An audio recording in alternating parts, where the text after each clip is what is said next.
دلیل دیلانر تماشاوان هیجا هنرمنده کی کیفا من جدنگی ویرته هم دنگ خوشه هم جی خمخور ایشا گلو ولات خویه لباجار زاخو کنسرتک پیشکش کرو بدنگ خوی سرحدی بدنگ خوی بلند سترانگ گوتن من دخواست لوی داره حاضر بم لمجال چه نبول وی داره ما لزاخو حتی سرسال ریزا کنسرت هنه هر چهار پرچه کردستان هنرمندین هیجا بشدارد من دلیل ده کنسرت ده پیامک جروش آوای کردستان رشاند و گوت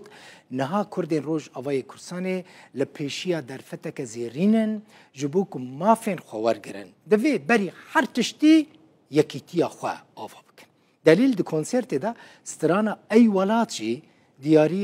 دیاری خلق روش آوای کردستان کرو لی تماشا بکن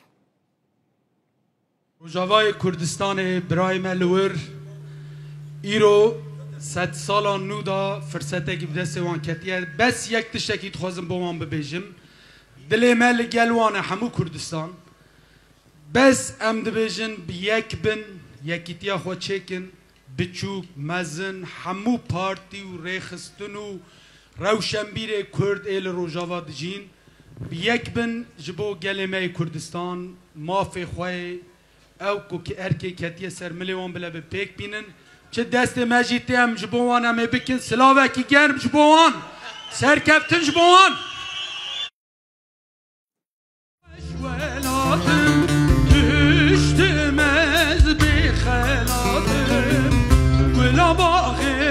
ruhelatım Kürdistanım Kürdistanım